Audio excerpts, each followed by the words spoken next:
Dalawa ang patay sa sunog sa Makati. Inimbestigan po ang anggulong nagmula ang apoy sa naiwang kandila dahil naputulan umano ng kuryente ang isa sa mga residente.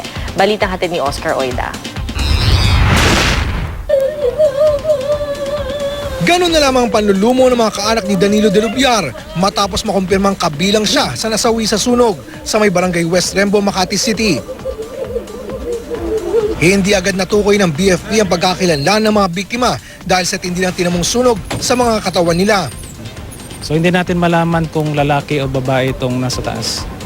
So ko lang siguro makakapag-identify nito. Pero yung nasa baba, in-identify ng kanilang kapamilya.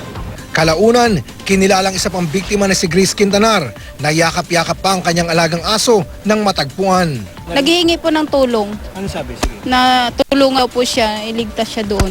Bakit? Ano hindi daw siya makalabas? Hindi po. Na-trap na siya kasi yung ano dito na sa likod niya yung ilaw, yung apoy. Kaninang maga pumunta sa bahay yun. Ngayon, umuwi po siya kasi may sakit yung aso. May mga pinaupahang mga kwarto sa De Lubiar.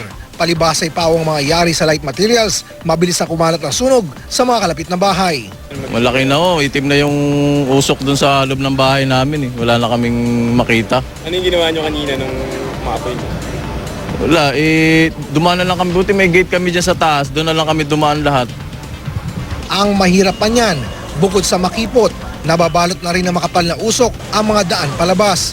Ang babaeng ang ito, halos di na makahinga habang pilit na inilalayo sa sentro ng sunog.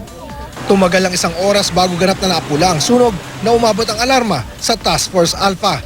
Bagamat di pa matiyak ang sanhi ng apoy, may nagsasabing naiwang kandila ang pinagmulan nito. Naputulan daw kasi ng kuryente ang isa sa mga namumupahan sa bahay na pinag-ugatan ng sunog. Isa yung sa narinig namin, so binabalidate ng ating investigador. Oscar Oida, GMA News.